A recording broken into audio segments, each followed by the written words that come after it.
Oh, there you go. 4-1-0. He gonna get cut. Yeah, he gonna get cut. He gonna get cut. You talking about the MVP? You talking about the real deal? Who that is? You might pour some more out for me. Yeah, man. 37. I don't know. Does anybody know his name? He gonna be all right, man. Number 37. Yeah, whatever his name is. Anyway, listen. He gonna get cut though.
Friday then, it's Saturday, Sunday, what? It's Friday then, it's Saturday, Sunday, what?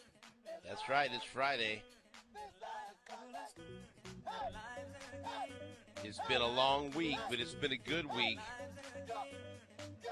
And now Friday is here on New Day with SSJ on Sports Radio 810 WHB. Once again, live from Stony Creek Hotel, the Conference Center. I'm back in the bar. Not the first time that's been said about me in St. Joseph, Missouri. Back in the bar, back in Barely's bar. I've been rotating. I guess someone showed up at the hotel, Jake, yesterday looking for the pajama party. Well, so they didn't find it? No. No, they did not. There have been issues in the past where some loyal listeners have showed up at the hotel asking for my room number. And the wonderful people at Stony Creek Hotel and Conference Center have been told, do not give out my room number, please. You know, because, hey, I want to give them something. I want to tell them something. I got something for them. Like, you know, hey, I love you. I love you, but I'm gonna pass on that. But that's why I'm back at the bar, and I'm back in Barely's bar, because I go, what was it, Monday? I was did the show in the room. Tuesday here in the bar, Wednesday here in the bar, Thursday in the room, then Friday back here in the bar. So I had guests that came down and joined me. Gary Pinkel was with me here on Tuesday, and then we had Pete Sweeney and then Matt Derrick on Wednesday. And yesterday was an off day, so that's why it was the pajama party. Now today, back and ready to go to practice after yesterday's off day and the first padded practice. Things are about to get real over at Missouri Western State University, site of Chiefs training camp. And so if you are one of the lucky ones that are coming to camp today, I know all the reservations. You have to go on Chiefs.com and reserve your spot so they can limit the amount of people that are up here. But when I took a look at it a few days ago, Friday was full. Friday was sold out. So we would anticipate a close to capacity crowd today. And the weather is going to kick up a little bit. We'll talk to Jeff Penner a little bit later on about that. Sunday was one of the best weather days I've experienced up here in St. Joe. Nice and cool, and with a beautiful breeze. And then it's just getting a little bit hotter every day. And I think today we're going to be back to what normal training camp weather has been. July in Kansas City. Yeah, usually we've had to deal with the rain maybe at least once in my week up here at camp, but there's been no rain, so I'm thankful for that, because I hate it when anyone comes up here for camp and then it's rained out, and then the Chiefs are forced to go indoors, and then they miss out, especially all the kids that come up here. So I'm glad that that hasn't happened when I've been up here. I'm looking right now, and the high is going to be 92 up here in St. Joe, Missouri, according to my app. And then you add in all the massive humanity at training camp, and yeah, I don't know if it'll get as high as 92 during practice. That's why they go a little early. They start practice at 9:15. So it says here around 9 a.m. it'll be 78. Then by 11 it'll jump up to 85. So that's doable. That's manageable. Full pads, though, adds a whole nother element. Right.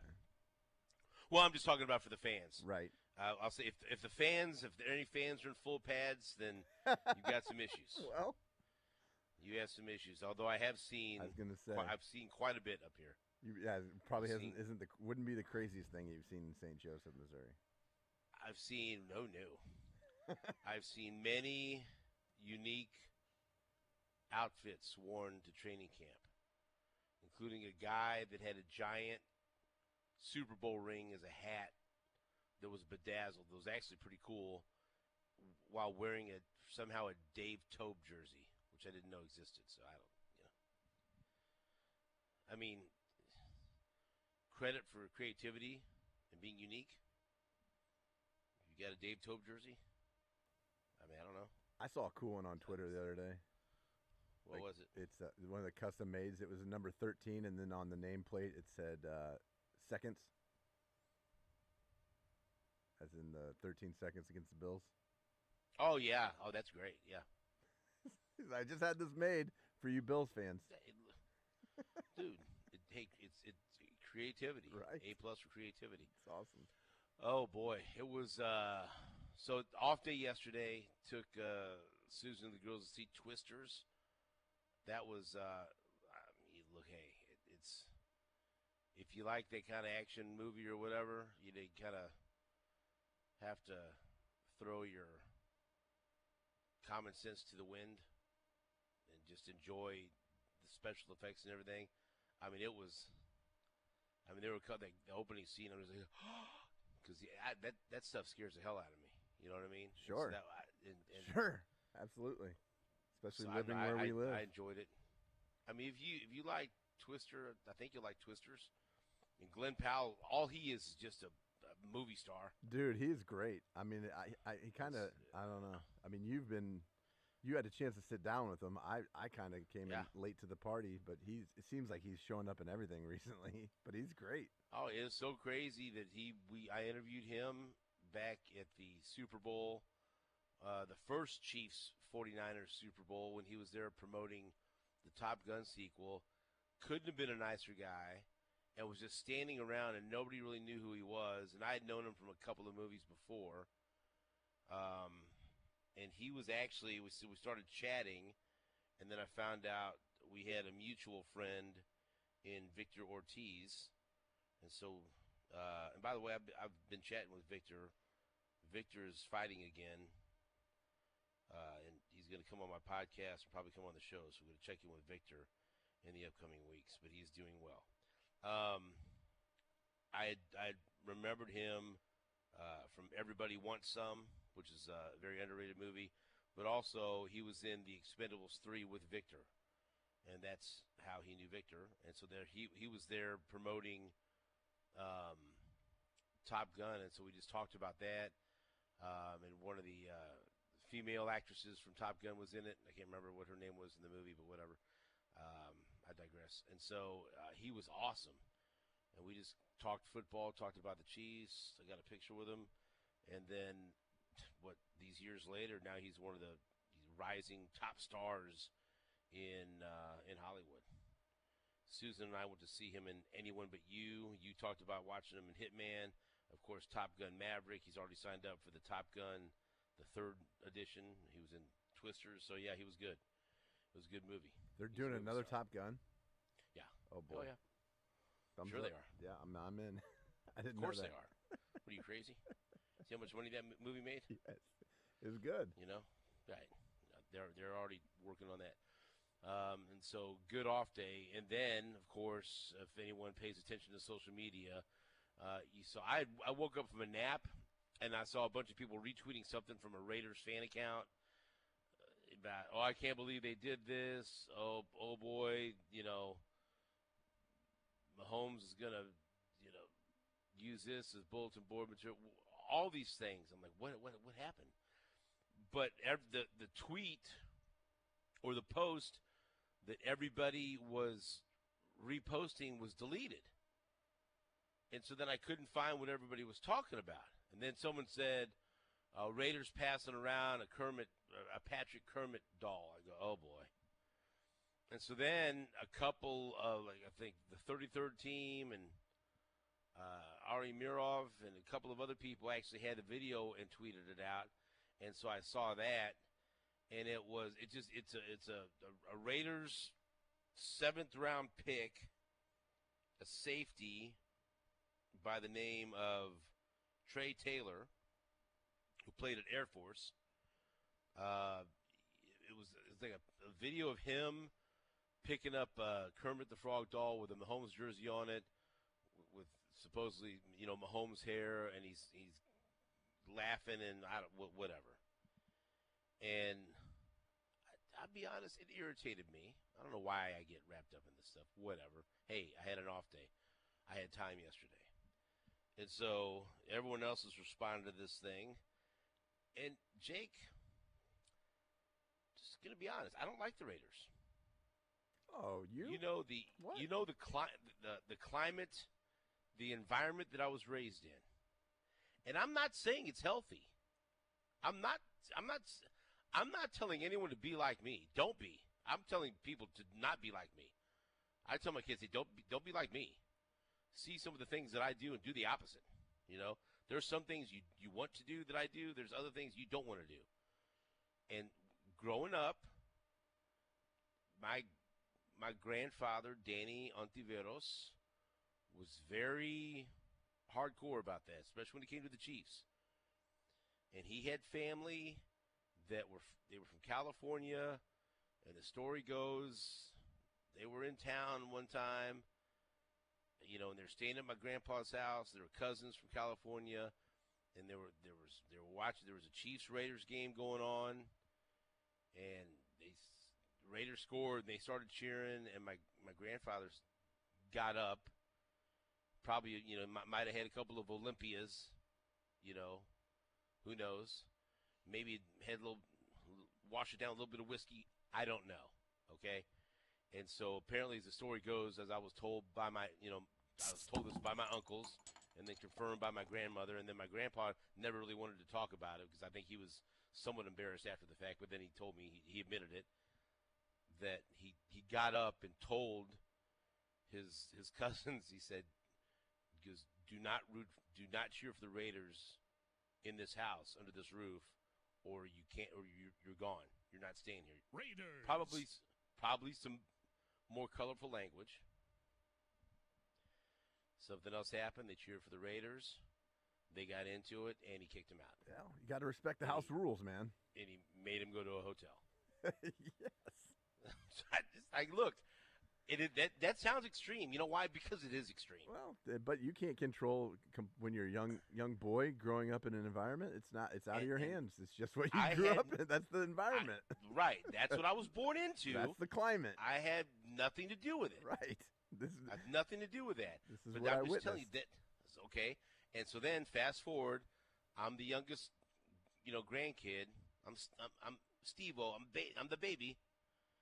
And so I want to be, like my grandpa, right?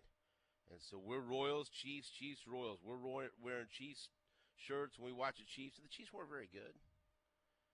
And my grandpa would sit there and watch, mijo, they weren't always this bad. Mijo, they used to be good. I said, oh, were they, Grandpa? Then he'd tell me stories. But then we watched the Royals, and the Royals were good. And that's also where I mainly got my love of boxing. Watching great fighters like Salvador Sanchez and Julio Cesar Chavez. And so, and I hate to throw him under the bus, but here I go.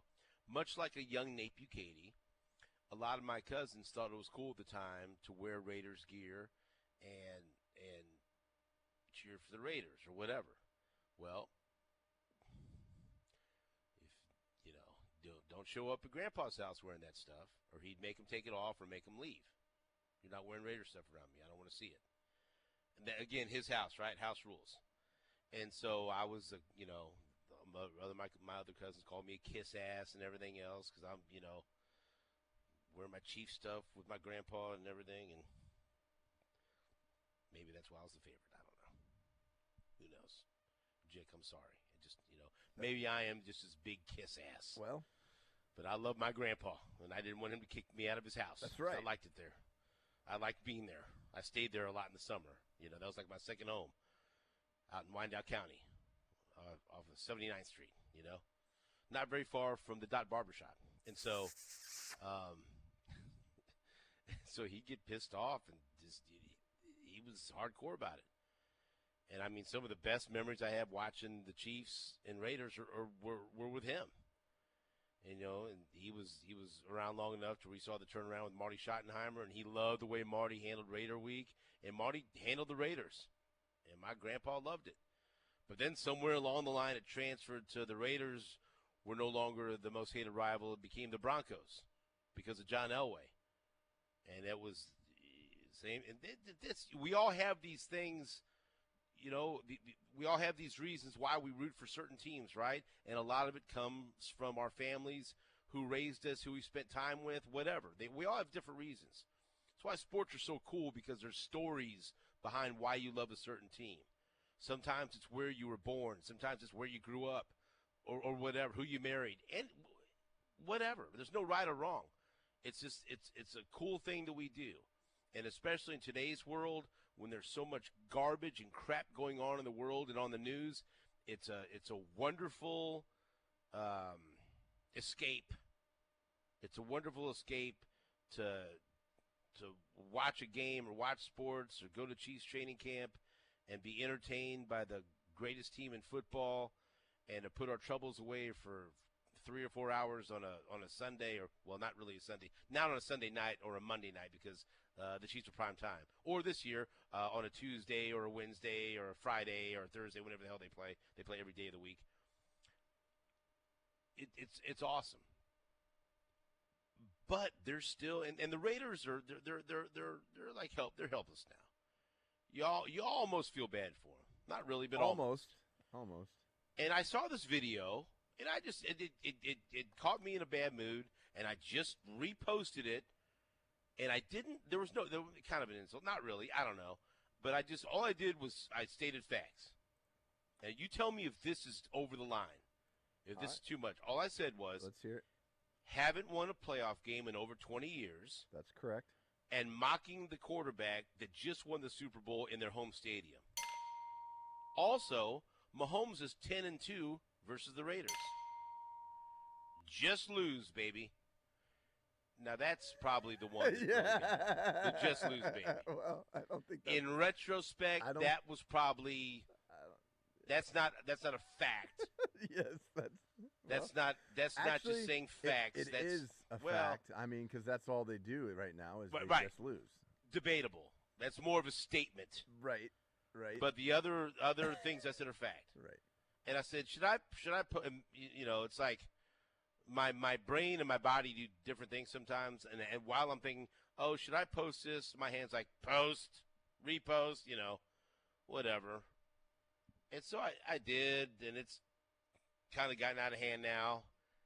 And a whole bunch of Chiefs fans liked it. And then, by the end of the night and overnight, a whole bunch of Raiders fans didn't like it. And just with some really filthy comments towards me. Well, and let me tell you. Sounds about right for they're Raider fans. Really, really proud of that Christmas Day victory. Well, they should be.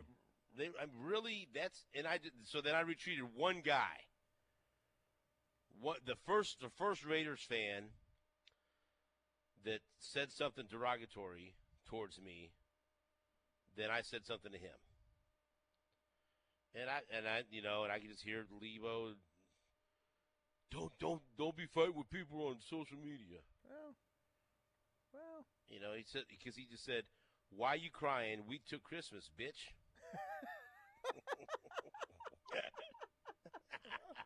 Merry Christmas. And I we just went said, and took the Super Bowl on your home field. And I retweeted this. I said, all they have are a few meaningless regular season wins. 2-10 against Mahomes. Sad. And then just the crying emoji, laughing emoji. And man, let me tell you that. Then it got worse for me. Overnight. You know, F off. Yeah. You all are going to learn this season. The fall off, J. Cole. Okay. Cry more. Okay. It was a doll brought in by a fan and manned by a 7th-round rookie. Get that stick out of your ass. Like, hey, what's going on here? What do you mean got by a stick that? in your ass, Steven? Then Stephen St. John. How does it feel to have Taylor Swift as the best fan the Queefs have ever had? Wow. What? No. LOL. No team can win the Super Bowl and still look like losers like you guys can, LOL. Okay. Hey.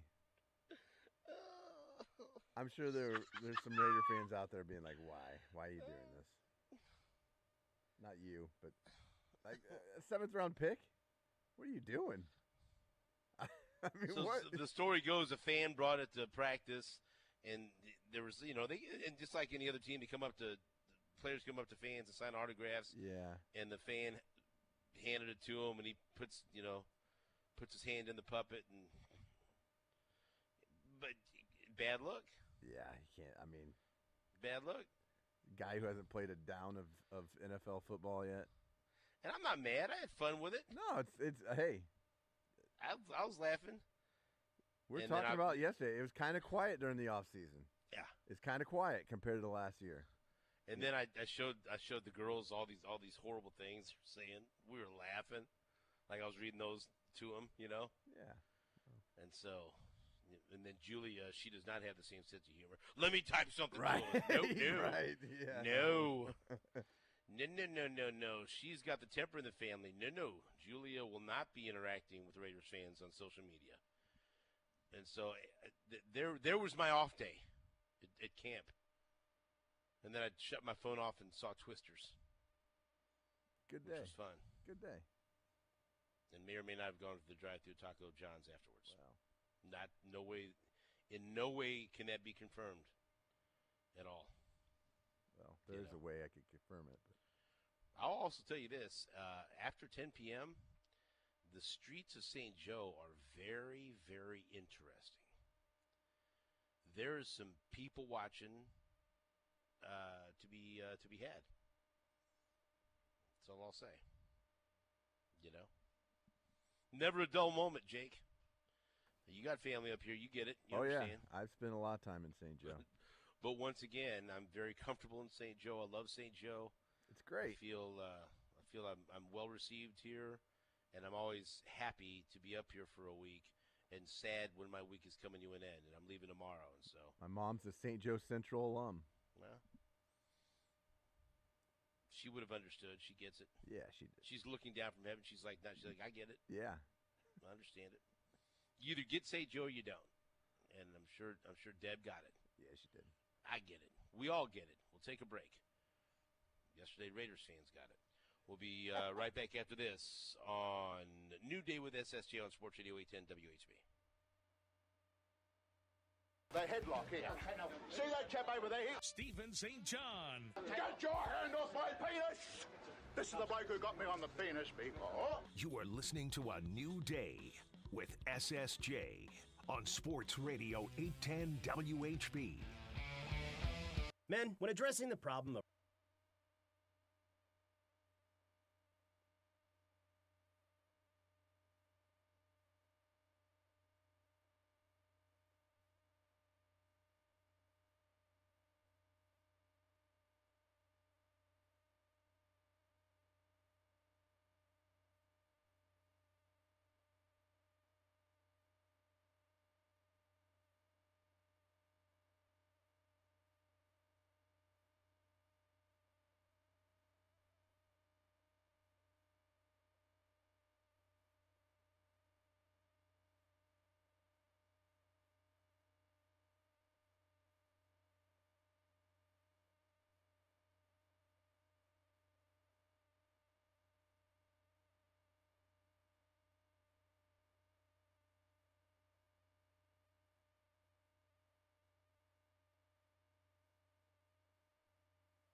Welcome back to the show. Jake, you're right. I mean, I could have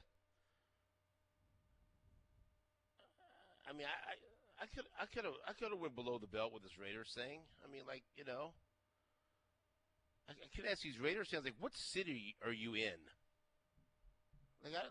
Are you a Vegas Raiders fan? Are you from Oakland? Are you from Los Angeles? Are you like from Olathe? Like, what city do you claim? What are the Raiders? Well, at times they're unwanted. So Mahomes has more Super Bowl championships than their franchise does in their history.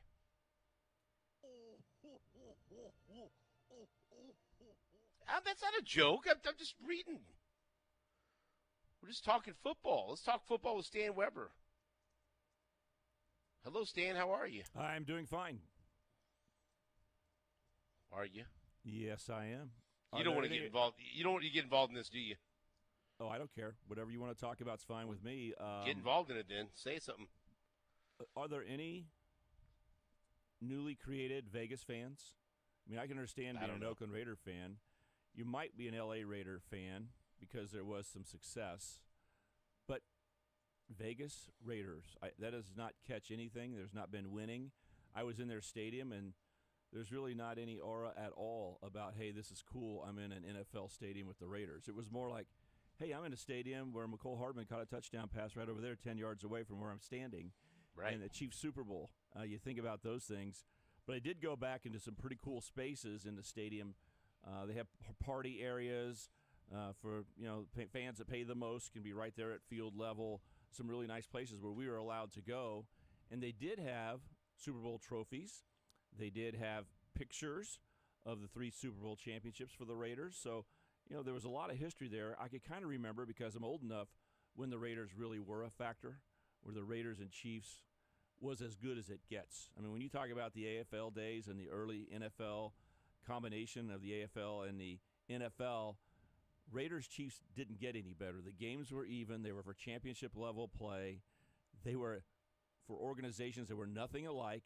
And their uniforms, I'm a big uniform guy, the contrast in the uniforms looked good. It didn't matter if it was in Kansas City or if it was in Oakland. It looked the way it should, with the red against the black, the silver against the gold and white. Loved those times. But is there anybody who just started being a Raiders fan saying, I'm a Vegas Raiders fan, I don't care about when they're in Oakland? I don't know.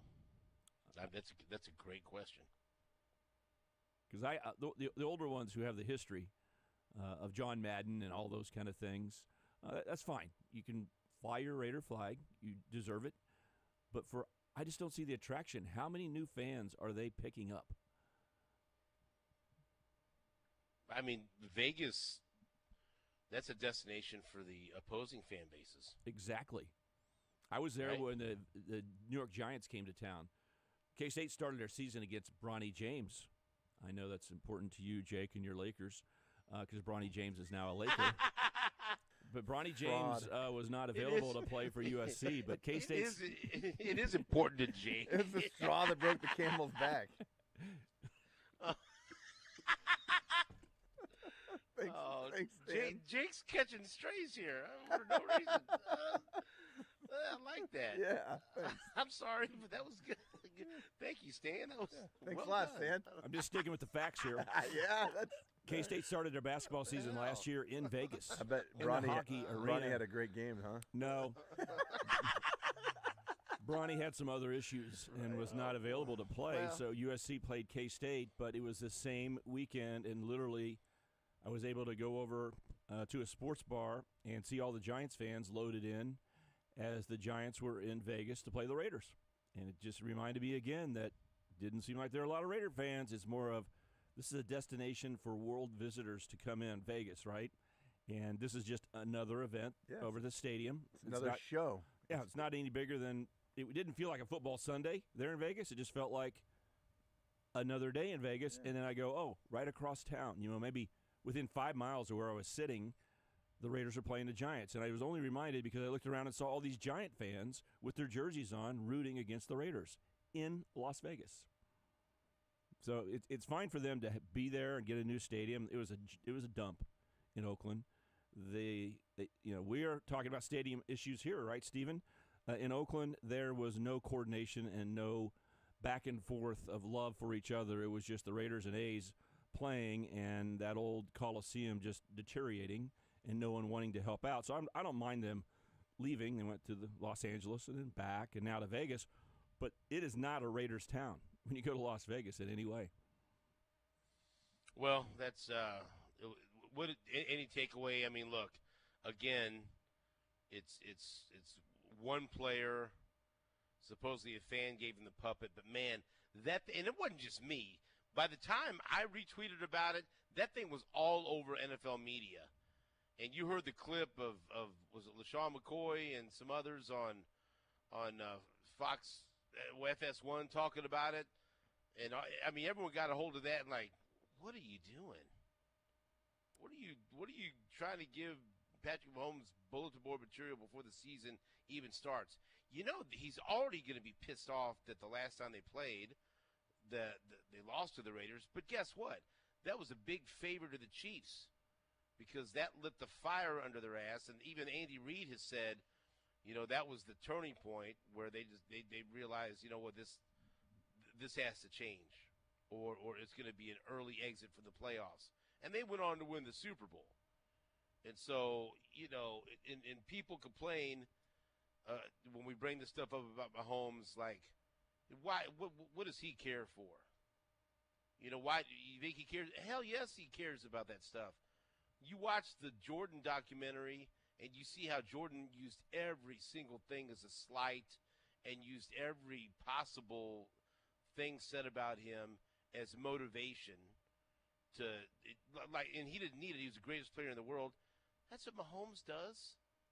Remember him with the hand signals, trotting off the field against the Chicago Bears.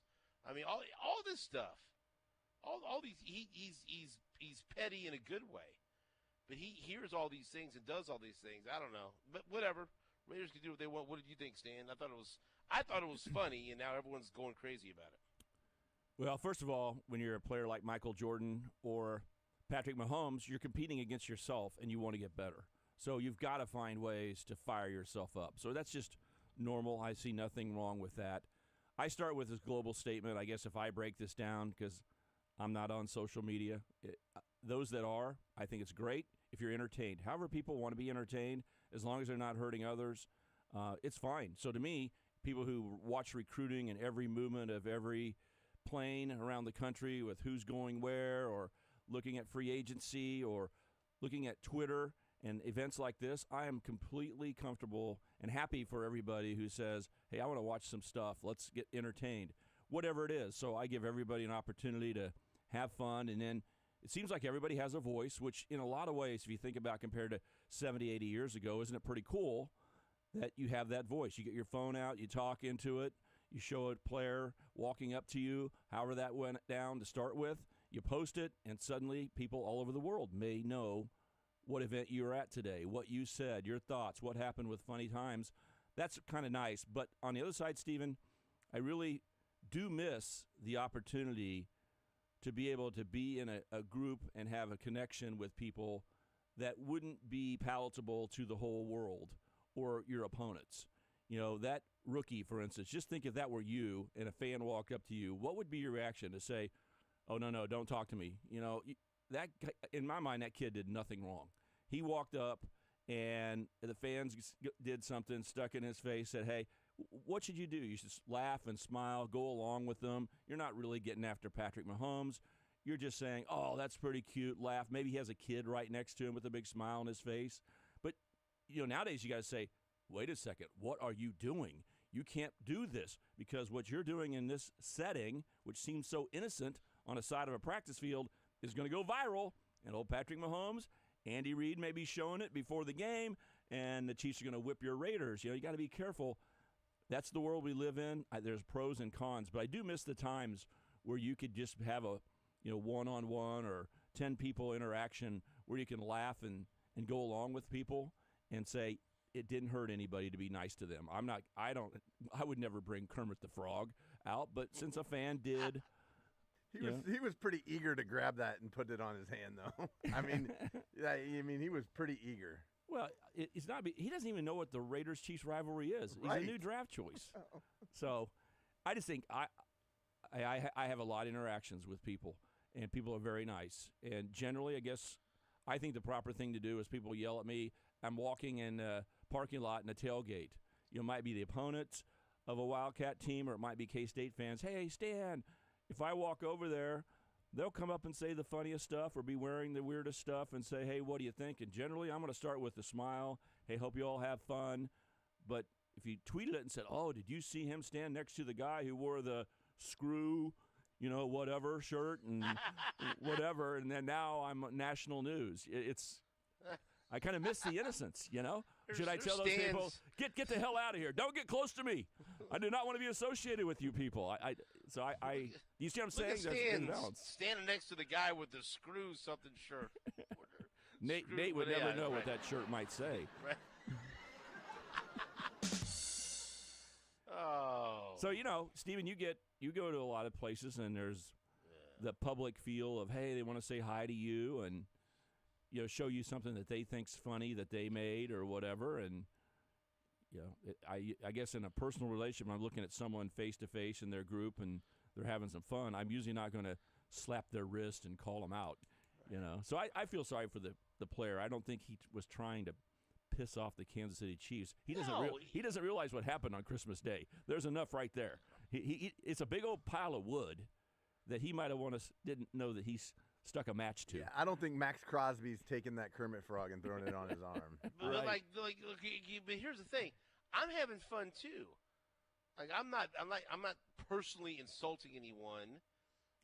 We're having football talk, right? Football smack talk. And that's my point. So you can have fun. They did that, and so I had fun pointing out how horrible they've been over the last couple of decades. That's all. It's like a guy, and now another Raider fan just tweeted at me, relax, learn to take a joke. I'm like, no, you learn to take a joke. I'm laughing. I am relaxed. That's what I'm saying. The entertainment, I love when people are having a good time, and especially when it has to do with sports. I mean, I love sports so much. When I was born, I don't even remember the day that I didn't. And mini sports, competition.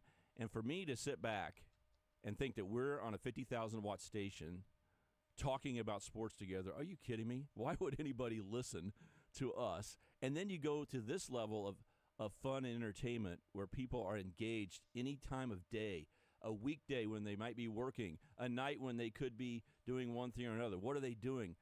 Tweeting back with you. You know, I mean, it's great. It's great the type of contact we're able to make and how much the world cares about this. All I do is just have a thumbs up and say, Stephen, enjoy it. And it's just not my way to be entertained. But I hear about it. This is the good news: is the top 1% of the stuff that comes out gets to me because Jake will show me, you'll show me, Todd will show me, or my best buds that I hang out with will show me a tweet, and I go, got it. You know, I'm only getting a small sample size, but I can see why everyone. and the creativity that people have. I only see a little bit of it, but, man, you're good. People are funny in some of the stuff that they come up with. Look. Should I have said anything? No, but it's here's the deal. It's respecting the rivalry, man. You're respecting the rivalry. I can't help myself, and also, the vast majority of my listener base are members of Chiefs Kingdom. So guess what? I'm playing to my listeners, and they like it. I feel like, Jake, did you like it? Did you laugh? Oh, thoroughly. My job's done here. I cringe for Raider fan, but I was like, hey, I'll take more of that. I'll take more. Did you enjoy my response? Oh, absolutely, I did. Sometimes my response was just to make you laugh. It's a big ha-ha. I got a laugh out of it. I think it's respect to the Raider fans, because you could easily, as a Chiefs 3-time Super Bowl champion in recent history, with Patrick Mahomes and the domination you're seeing right now, and with the competition you've seen from Peyton Manning and John Elway and the Denver Broncos, and now the Chargers have been really fighting the Chiefs probably harder than anybody the last 2 or 3 seasons, and John Harbaugh. The biggest disrespect you could have for a Raider fan is not mention them. So talking about Joe Burrow. We're talking about the Buffalo Bills and the Bengals. Why would we talk about the Raiders? They're yesterday's news. So it's very, really respectful for you to remember and treat the Raiders as a rival. They should be happy. Yeah, it's what it's fun, but like you said, we spent the last couple of days talking about the different rivals for the Chiefs, and the Bengals is not even one of the division rivals for me. They're at the top of the list because nobody ever challenges for the division with the Chiefs anymore. It's the Bengals. The Bengals, and let me separate. It's football dislike. It's none of this is personal. None of this goes into real life. I'm sure Joe Burrow is a fine young man, and Jamar Chase is a wonderful wide receiver. Wouldn't we all love to have a wide receiver like Jamar Chase on our team? But the dislike between the Chiefs and the Bengals is real, and the rivalry is real. And part of that is because the Bengals have actually done something to damage the Chiefs over the past couple of years. They won an AFC Championship game at Arrowhead. Then they lost one, but then they've had a couple of regular season wins. But they went to the Super Bowl. They've done something. They've shown to be a worthy rival of the Chiefs. And they've embraced the fight between the two teams. I mean, look, even recently, right? Jamar Chase's comments about I'm not going to mention his name, just really recently, hot off the press type stuff with the NFL. For instance, I'll compare and contrast here. The Bengals not only have done some things on the field, like beating the Chiefs in the AFC Championship game in Arrowhead, the big comeback in the second half, that's real. The regular season wins, those are real. But really, they are focused on the Chiefs and willing to talk trash to the Chiefs, where a lot of people may say the Buffalo Bills have been knocking on the door with Kansas City in a fun competition, but the Buffalo Bill players don't seem to be the ones who are going to be in the Chiefs' face. It's more like Josh Allen and Patrick Mahomes set the tone. Like, we'll get along, we'll do things in the offseason, we'll golf, we'll compete on the field, but we're not going to be sniping at each other. We're not going to be getting after it. That's not the Bengals way. The players are like calling out the Chiefs. So it could be Buffalo that would be in our face, but it's really the Bengals who want to be a rival with the Chiefs right now. We have Stan Weber in studio. We have pads coming on at practice today that starts at 9:15. So Anthony Sherman has refused to acknowledge any practice coming up until this point. So now, Sherman, if you're listening, pads go on. It's time for real football, according to Anthony Sherman. And so we will talk about what we've seen so far up at training camp, get Stan's thoughts about some of the things that we've talked about and I've seen, and maybe preview what's going to happen now that the pads come on and the blank gets real up in St. Joe, Missouri at Missouri Western State University. Stephen St. John live at Stony Creek Hotel and Conference Center. Stan Weber is back in Kansas City. Stan, do you realize just this sometimes questionable phone connection is the only thing that's standing between you and hosting New Day with SSJ. Are you prepared if that happens? I may be a guest host for New Day at SSJ. We'll be back with more right after this on Sports Radio 810 WHB.